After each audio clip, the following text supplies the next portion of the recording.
Hi friends, welcome to red roses. എന്തുണ്ട് വിശേഷം? നമ്മുടെ ഓണം കണ്ട് കഴിഞ്ഞു അല്ലേ? എല്ലാവർക്കും ഓണം നന്നായിട്ടുണ്ടാവും അല്ലേ?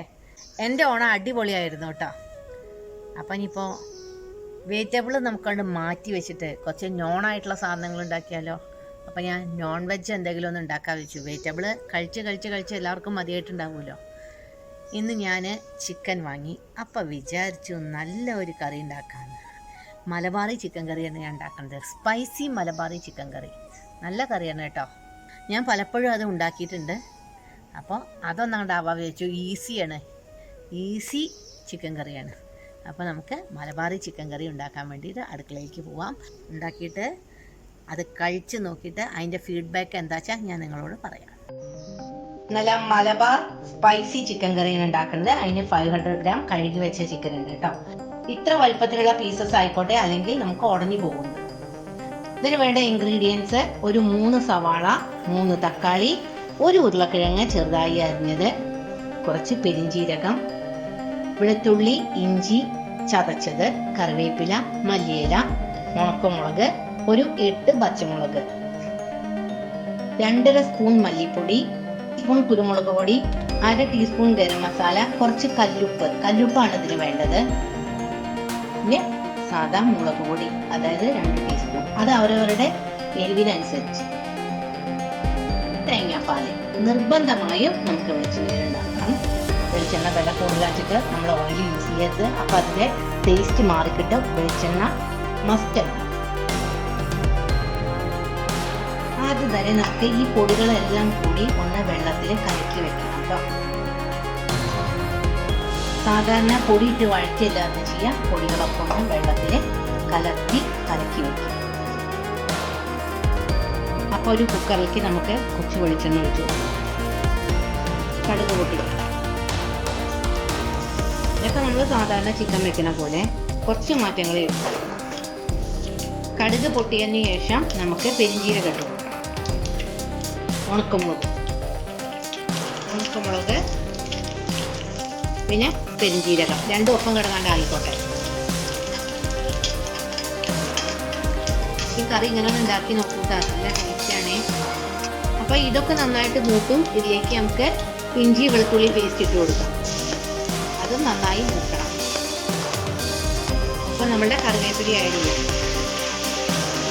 ഇതിലേക്ക് നമുക്ക് ഈ പച്ചമുളക് ഇട്ട് കൊടുക്കാം കേട്ടോ. പച്ചമുളകിന് നല്ല ഒരു റോ ടേസ്റ്റ് ഉണ്ടാവും. അപ്പോൾ അത് നന്നായി കൊഴുത്തു.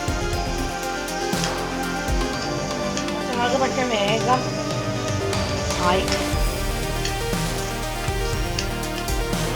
ഭയങ്കര ടേസ്റ്റ് ആയിട്ടാണ്. ഇങ്ങനെ എന്തായാലും ഇതുപോലെ കുക്കറിലൊക്കെ ഉണ്ടാക്കിക്കോളൂ കേട്ടോ. അങ്ങനെ അതിൻ്റെ യഥാർത്ഥ ടേസ്റ്റ് കിട്ടും. പിന്നെ നമ്മൾ ചെയ്യുമ്പോൾ നമ്മുടെ ഉള്ളി നന്നായി മൂത്ത് കിട്ടണം.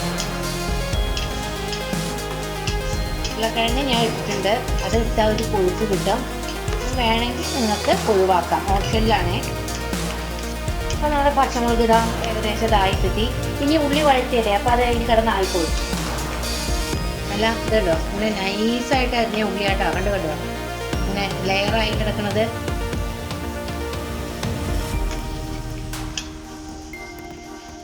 നമുക്ക് നന്നായിട്ട് വഴറ്റി നല്ല ചുവപ്പ് നിറമാവണ വരെ വഴറ്റി കൊടുക്കാം.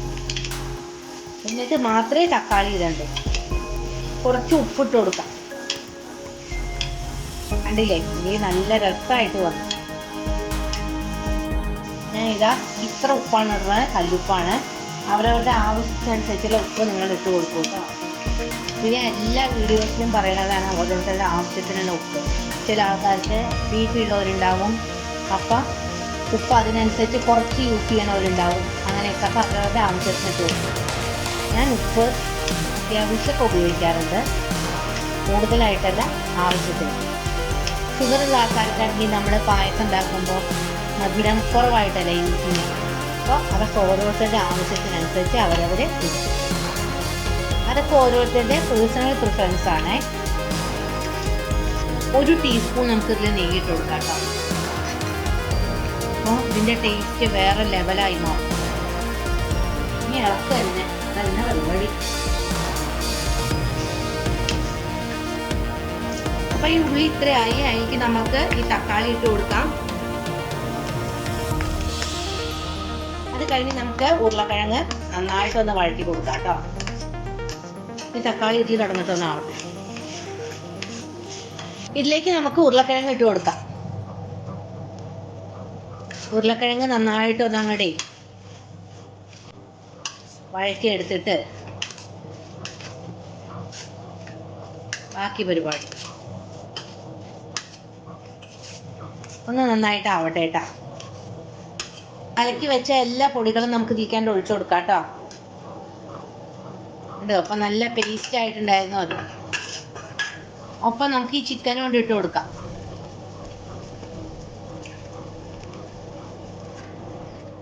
എന്നിട്ട് അത് നന്നായിട്ടൊന്ന് വഴറ്റി കൊടുക്കാം.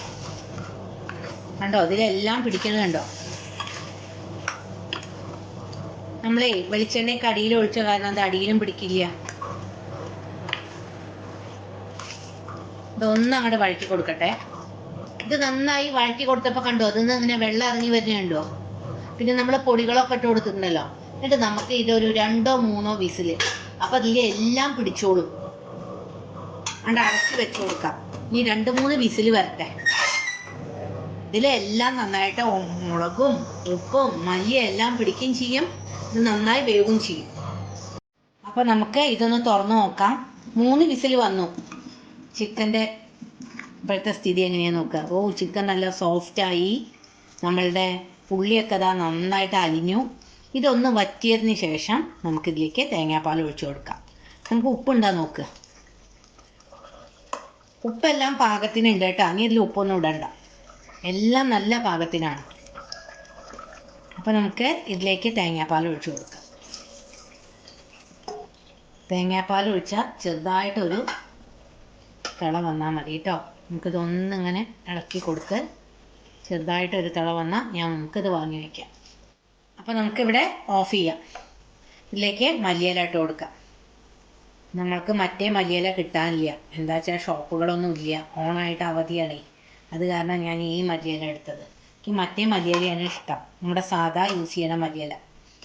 ഈ മല്ലിയില പിന്നെ ഇഷ്ടം പോലെ വീട്ടിലുണ്ട്. അപ്പോൾ നമ്മളുടെ മലബാറി ചിക്കൻ കറി ഇവിടെ റെഡിയായി. നമുക്ക് ഊണ് കഴിക്കാൻ നോക്കാം അല്ലേ.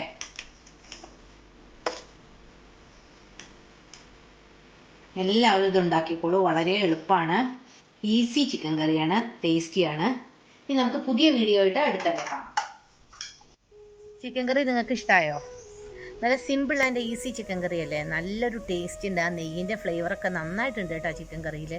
ഇത് വെളിച്ചെണ്ണയിൽ മസ്റ്റായിട്ട് ഉണ്ടാക്കണം. അതുപോലെ തന്നെ അതിൽ കുറച്ച് നെയ്യും ചേർക്കണം. എന്നാലേ അതിൻ്റെ ആ ടേസ്റ്റ് നമുക്ക് ശരിക്കും അറിയുള്ളൂ. ഇങ്ങനെ ഉണ്ടാക്കുമ്പോൾ അതിൻ്റെ പ്രത്യേക ആ ടേസ്റ്റ് നമുക്കറിയാൻ പറ്റും. എൻ്റെ വീഡിയോ നിങ്ങൾക്ക് ഇഷ്ടമായിച്ചാൽ നിങ്ങളെല്ലാവരും എന്നെ പ്രോത്സാഹിപ്പിക്കണം. ഇനി പുതിയ വീഡിയോ ആയിട്ട് ഞാൻ നിങ്ങളുടെ അടുത്ത് എത്രയും പെട്ടെന്ന് വരും. എല്ലാവർക്കും നല്ലത് വരട്ടെ. ശുഭദിനം ആശംസിക്കും.